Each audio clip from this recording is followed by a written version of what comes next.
बेलापुर नाम के एक गांव में मदन अपनी पत्नी रेखा और 2 साल की बेटी पिंकी के साथ रहता था।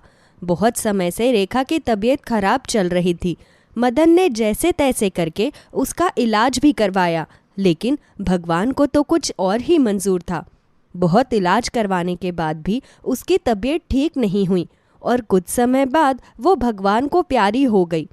जब उसका देहांत हुआ तो उसकी बेटी पिंकी सिर्फ 2 साल की थी।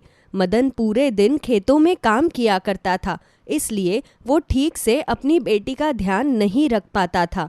तो उसने अपनी बेटी के लिए सुनीता नाम की एक औरत से दूसरी शादी कर ली। शुरू में तो सुनीता पिंकी का ठीक से ख्याल रखती थी, लेकिन जब उसकी खुद की बेटी रिया हो गई तो उसने पिंकी पर ध्यान देना ही छोड़ दिया। साथ ही वो उसके साथ बहुत ही बुरा बर्ताव करने लगी। माँ, तुम रिया के लिए रोटी बना रही हो ना? मेरे लिए भी रोटी बना दो, मुझे भी बहुत जोर से भूख लगी है। तुझे तो पूरा दिन ही भूख लगती रहती है। अब क्या मैं तेरे लिए पूरा दिन खाना ही बनाती रहूं? मुझे रिया को खाना खिलाना है। जा यहाँ से, मेरे पास तुझे खिलाने के लिए कोई रोटी वोटी नहीं है। सुनीता पिंकी के सामने रिया को अपने हाथों से रोटी खिलाती है, लेकिन वो उसे खाने के लिए कुछ भी नहीं देती। कुछ देर तक इंतजार करने के बाद पिंकी भूखे पेट ही सो जाती है। अब तो ये सुनीता का हर रोज का हो गया था। वो कभी पिंकी को एक वक्त का खाना देती या कभी कभी उसमें भी आनाकानी करती।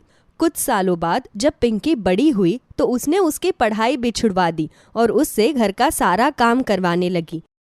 माँ, रिया की तरह मेरा भी पढ़ने का मन करता है। मुझे भी अपनी 12वीं की परीक्षा देनी है। मैं स्कूल जाने से पहले ही घर का सारा काम कर दिया करूँगी, लेकिन तुम इस तरह मेरी पढ़ाई मत छुड़वाओ।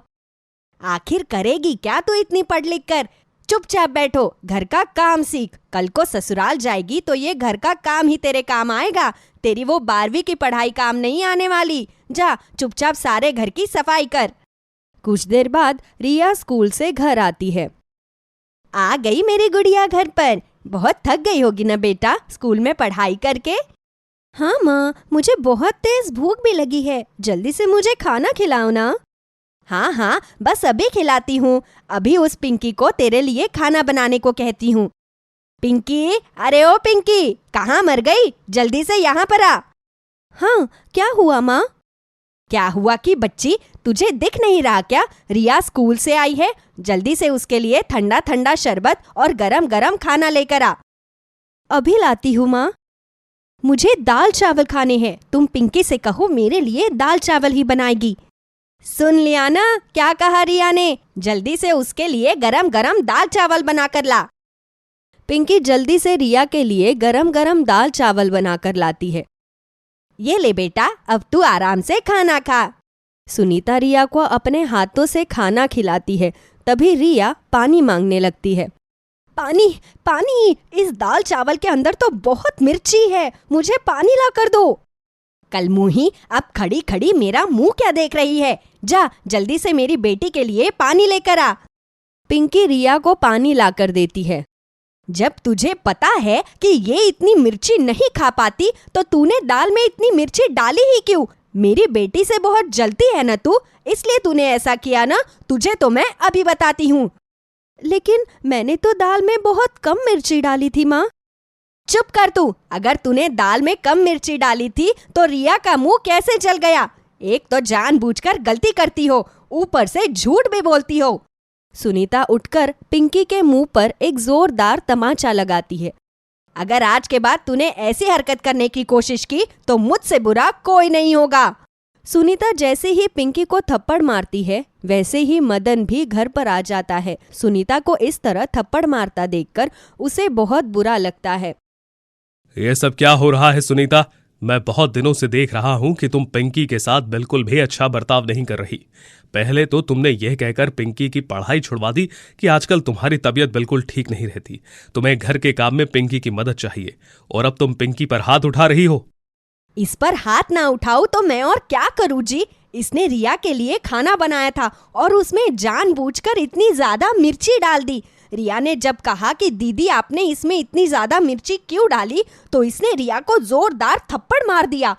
इसकी ऐसी हरकत पर अगर मैं उसको तमाचा नहीं मारती तो और क्या करती। ये सब मैं क्या सुन रहा हूँ? पिंकी, तुमने इतनी सी बात पर अपनी छोटी बहन को थप्पड़ मारा? नहीं पिताजी, मैंने ऐसा कुछ भी नहीं किया। देखिए देखिए, मेरे सामने ही कैसे झूठ बोल रही है। आपके लाड़ प्यार ने ही इसे इतना बिगाड़ दिया है। अगर सही समय पर इसके साथ सख्ती से पेश आते तो आज ये इतनी ना बिगड़ती। सुनीता मदन के सामने भी पिंकी को बुरा बना देती है। कुछ दिनों बाद, माँ, कल स्कूल में मेरी फेयरवेल पार्टी है। मुझे पार्टी में ये ड्रेस पहनकर जानी है। तुम इसे प्रेस करवा दो ना। बस अभी करवाती हूँ बेटा। सुनीता पिंकी को आवाज लगाती है तो पिंकी दौड़ती हुई वहां पर आती है। क्या हुआ माँ? ये ले, रिया की ड्रेस है। इसे कल अपनी फेयरवेल पार्टी में पहन कर जानी है। इस पर अच्छी तरह प्रेस कर दे और ध्यान रखियो, बिल्कुल ध्यान से प्रेस करियो। अगर ड्रेस को कुछ भी हुआ ना तो मुझसे बुरा और कोई नहीं होगा। ठीक है माँ। पिंकी रिया की ड्रेस को ले जाकर उसे अच्छी तरह प्रेस कर देती है। वो ड्रेस को रिया के कमरे में लेकर जाती है। ये लो रिया, मैंने तुम्हारी ड्रेस को अच्छी तरह प्रेस कर दिया। ठीक है, रख दो वहां पर। पिंकी ड्रेस देकर वहां से चली जाती है।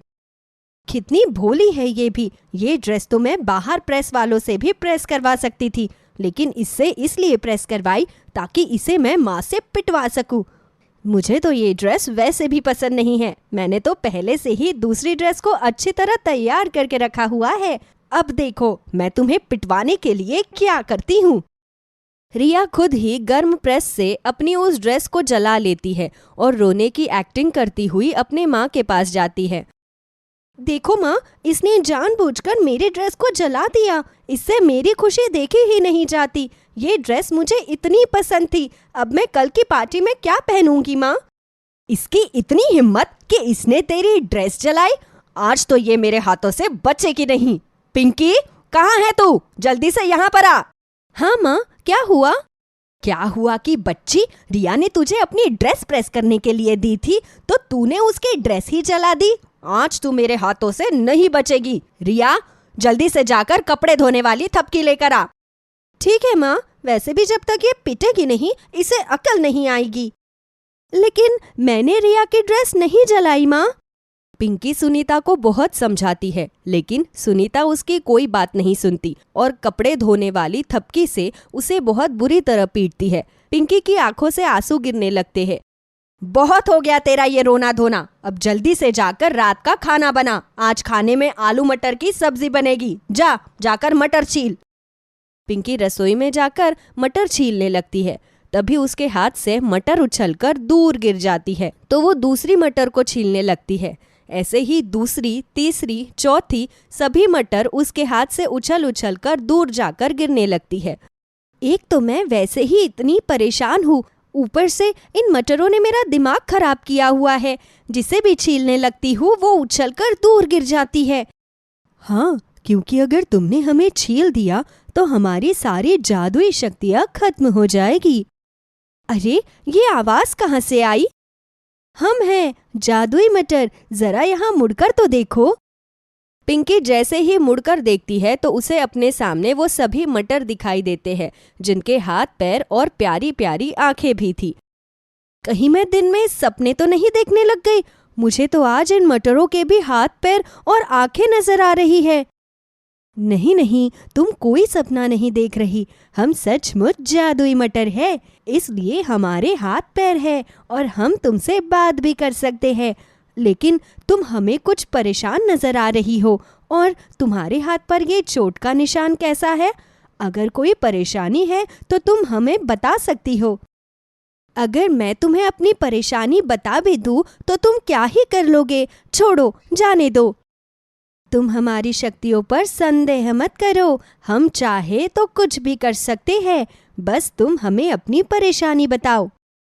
जादुई मटर के कहने पर पिंकी उसे सारी बात बताती है, जिसे सुनकर जादुई मटर को भी बहुत गुस्सा आता है। ये तो बहुत ही गलत बात है। अगर तुम उसकी सगी बेटी नहीं हो तो क्या वो तुम पर इस तरह अत्याचार करेगी? और रिया, जिसे तुम अपनी सगी बहन से बढ़कर मानती हो, वो जानबूझकर तुम्हें पिटवाती है। तुम चिंता मत करो पिंकी, हम तुम्हारी सारी परेशानी हल कर देंगे। आज के बाद कोई तुम्हें नहीं मारेगा।